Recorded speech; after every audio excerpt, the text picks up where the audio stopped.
Hello friends, today is the part 8 of the structural analysis series. Uh, Here we are discussing about analysis of redundant trusses or forces in redundant member.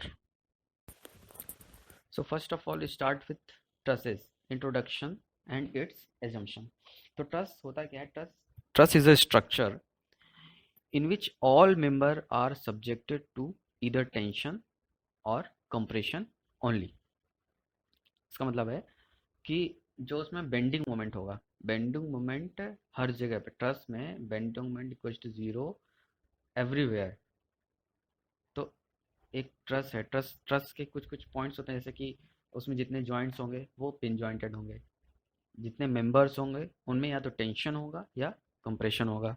तीसरा होगा कि जो bending moment है हर member में zero ही होगा, क्योंकि अगर किसी में बेंडिंग मोमेंट इनकेस होता है, इनकेस किसी में बेंडिंग मोमेंट होता है तो फ्रेम जैसा वर्क करने लगेगा। ठीक है, तो फ्रेम जैसे वर्क करने लगा तो ट्रस्ट थोड़ा ना होगा, तो वो क्या हो जाएगा, वो एक फ्रेम हो जाएगा। अब एजम्पशन क्या कही, तो इंट्रोडक्शन एक स्मॉल पार्ट है। ट्रस्ट के बारे में कोई पूछे तो 3-4 लाइन आप लिख सकते हो। नेक्स्ट है कि एजम्पशंस। तो फर्स्ट एजम्पशन है कि all load must be applied only at the joint. Trust में हमें जो लोड्स हमेशा जॉइंट्स पे अप्लाई करने चाहिए, क्योंकि अगर हम बीच में मेंबर में अप्लाई करेंगे तो बेंडिंग मोमेंट क्रिएट करेंगे, और बेंडिंग मोमेंट क्रिएट करेंगे तो मतलब वो ट्रस्ट के क्राइटेरिया को फुलफिल नहीं कर रहे होंगे, तो फुलफिल नहीं कर रहे होंगे तो वो ट्रस्ट होगा नहीं, फ्रेम बन जाएगा। तो जो इसका एक जनरल आइडिया है कि जो ऑल मेंबर्स हैं must be applied only at the joints. दूसरा क्या है, all the members must be straight and connected by a smooth beam. ठीक है, तो all members are connected by a smooth beam, क्योंकि अगर नहीं होता है, ठीक है, इनकेस अगर कर्व होता है, मान लो स्ट्रेट बीम नहीं, तुमने कर्व बीम आपने कर्व बीम लगा दी, कर्व बीम लगा दी तो जो कर्व बीम होगी तो उसमें फोर्स आएगा। फोर्स क्या होगा, force joint to joint force आएगा, तो वो क्या बेंडिंग मोमेंट जनरेट करेगा, तो वो फिर से क्राइटेरिया फुलफिल नहीं करेगा, तो वो क्या होगा, वो भी ट्रस्ट नहीं होगा। तो हमें जो हमारा ट्रस्ट मेंबर है वो भी हमेशा स्ट्रेट होना चाहिए, वो connected pin to pin connected होना चाहिए। तीसरा तीसरा होना चाहिए इसकी जो कुछ कंडीशंस हैं ट्रस्ट की। सबसे पहली condition M equal to J minus three, M greater than two J minus three, M less than two J minus three.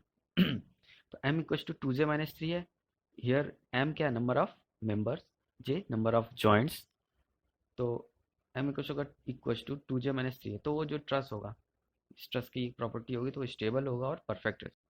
और इस लेक्चर में हम वही डिटरमिनेट होगा, उसी डिटरमिनेट स्ट्रक्चर की हम लोग स्टडी करेंगे। और if M greater than two J minus three हो जाएगा तो मतलब मेंबर्स हमारे पास ज़्यादा है, तो डिफिशिएंट और अनस्टेबल ट्रस्ट हो जाएगा। If M less than two J minus three है तो क्या हो जाएगा, तब वो इंटरनली रिडंडेंट ट्रस्ट होगा। इंटरनली रिडंडेंट ट्रस्ट मतलब उसमें मेंबर्स कम है, मेंबर्स हमें उसमें रिक्वायर्ड मतलब फोर्स देना है कहीं ना कहीं। ठीक है, अब नेक्स्ट हम ट्रस्ट की एनालिसिस किस तरह करते हैं। ट्रस्ट की एनालिसिस जनरली हम दो तरह से करते हैं। पहला मेथड है मेथड ऑफ जॉइंट, और दूसरा मेथड ऑफ सेक्शन। दोनों को अलग अलग हमने आगे बताया है कि कैसे सॉल्व करना है मेथड ऑफ जॉइंट से और कैसे मेथड ऑफ सेक्शन से। तो फोर्सेस इन रिडंडेंट ट्रसेस, तो फोर्सेस निकालने से पहले हमको सबसे पहले पता होना चाहिए कि कौन कौन से ट्रसेस रिडंडेंट है।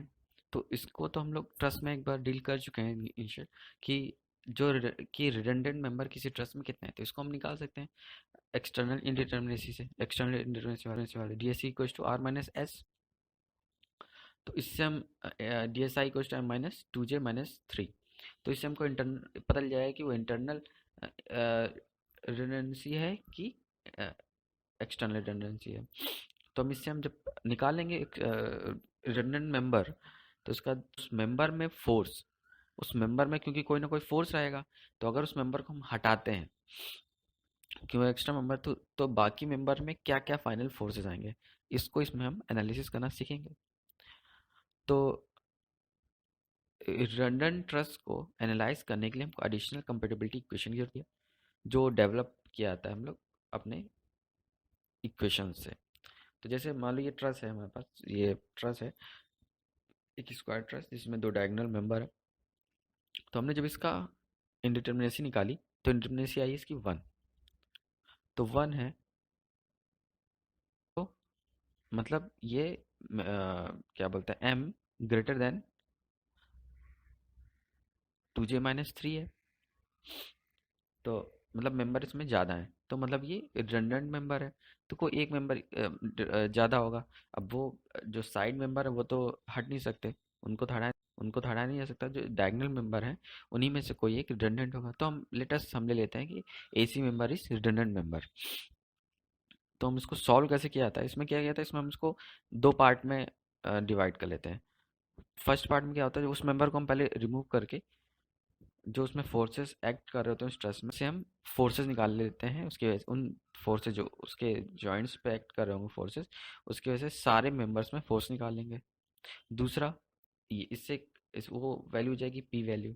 दूसरा क्या होगा, जो मेंबर हम रिमूव कर रहे थे, जो रिडंडेंट मेंबर है, उसकी जगह पे हम या तो अपोजिट डायरेक्शन में तो सेम डायरेक्शन में यूनिट फोर्स लगा देते हैं, और बाकी रिमेनिंग जितने फोर्सेस एक्ट कर रहे होते हैं उसको हटा के हम हर मेंबर में उसकी वजह से मेंबर में फोर्सेस निकालेंगे जो उसकी के वैल्यूज होगी।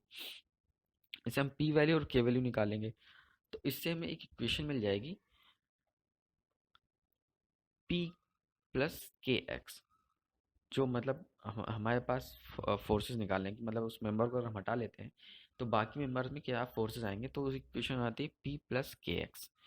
और एक्स की वैल्यू कैसे निकालते हैं वो हम अगली स्लाइड में बता देते हैं। तो फाइनल फोर्स इन मेंबर हमारा हो जाएगा पी प्लस के एक्स। तो अब एक्स निकालना है कैसे, इसको क्या करेंगे कैसे, क्योंकि हम स्ट्रेन एनर्जी प्रिंसिपल फॉलो कर रहे हैं, तो स्ट्रेन एनर्जी होगी, strain energy stored in all member equal to होगा summation of P plus K X का square L by two twice A. ये स्ट्रेन एनर्जी हो जाएगी, P square L by two A उसी का ही, तो इसमें टोटल फोर्सेस फाइनल फोर्स क्या हो जाएगा, पी प्लस के एक्स है, तो इसलिए पी स्क्वायर की जगह पी प्लस के एक्स का square L by two twice A. अब relative joint displacement of A C जो है, तो क्या हो जाएगा, वो deflection at A C equals to derivative of U by X del X. तो इसको जब सॉल्व करेंगे तो हमको निकल के आएगा एक्स की वैल्यू निकल के आती है, जो रिडंडेंट मेंबर में फोर्स निकालने के लिए जरूरत है हमको, X equal to minus summation P K L by A upon summation K square L by A. तो अल्टीमेटली हमारे पास इक्वेशन आ जाएगा एक्स जो है, एक्स की value X equal to minus summation P K L by summation K square L. तो X मिल जाएगा, जो एक्स मिल जाएगा तो हमको हर मेंबर का पी पता है, मतलब फोर्स पता है, और हमें के वैल्यू पता है हर मेंबर की, तो हम इससे हर मेंबर में उस ट्रस्ट के फाइनल फोर्स हम पता कर लेंगे। तो इसमें कंसेप्ट और आता है कि forces in all member due to lack of fit alone, means उसमें कोई फोर्स उस स्ट्रेस में ना लग रहा हो, सिर्फ उसमें लैक ऑफ फिट हो, मतलब कोई मेंबर बहुत शॉर्ट हो या कोई मेंबर बहुत ज़्यादा ही लॉन्ग हो, तो उसकी वजह से बाकी मेंबर्स में क्या फोर्स आएगा। तो जब उसमें कोई फोर्स एक्सटर्नल फोर्स नहीं लग रहा है, तो मतलब पी वैल्यू उसकी क्या होगी, पी वैल्यू में ज़ीरो हो जाएगी। लेकिन अब लेकिन उसमें जैसे जो टू शॉर्ट या टू लॉन्ग वाला कंडीशन आ रही है, तो उसकी वजह से हमको एक रिफ्लेक्शन मिल रहा होगा, तो हमको उस केस में टू शॉर्ट या टू लॉन्ग कंडीशन के केस में लैक ऑफ फिट की कंडीशन केस में हमको फाइनल फोर्स निकालने पड़ेंगे। इसको निकालेंगे कैसे, जैसे मान लो ये ट्रस्ट दिया हुआ है ए बी सी डी, तो इसमें हम बोल देता हूँ member A C to short as member length required. तो मतलब टू शॉर्ट है, तो मतलब वो क्या, एक उसको अट्रैक्ट कर रहा होगा, खींच रहा होगा, तो इसको निकालेंगे कैसे, तो पी होगा, जैसे हमने पढ़ा था पी प्लस के एक्स का स्क्वायर एल बाई ए, यहाँ पी क्या, पी इक्वल टू जीरो, तो यू इक्वल टू क्या हो जाएगा, summation K square X square L by A, तो equal to summation K X का स्क्वायर एल बाई ए। तो deflection at A C equal to क्या हो जाएगा, derivative of U by X. तो इसको जब सॉल्व करेंगे तो हमारा निकलता है समेशन ऑफ के square x L by A. तो एक्स की वैल्यू जो निकलती है, एक्स की वैल्यू क्योंकि वो पी प्लस एक्स जरूरत होती है वहाँ पे हमको, तो पी जीरो है, लेकिन के एक्स की जरूरत तो अभी भी पड़ रही है, तो एक्स इक्वल टू क्या हो जाएगा, del del means deflection into A upon summation क्या एल। तो डेल तो हमको पता चल जाएगा, डेल मतलब जो उसमें टू शॉर्ट या टू लॉन्ग बता रहा है, उसमें बताएगा कि इतना परसेंट फैब्रिकेशन हो रहा है, इतना लॉन्ग है, इतना इतना परसेंट हो रहा है, तो बता देगा।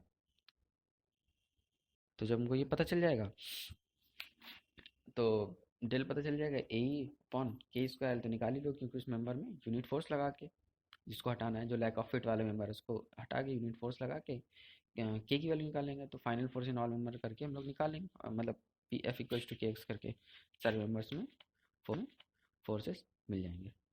Okay, this is all about trusses. अब influence line diagram in later stages हम पढ़ेंगे।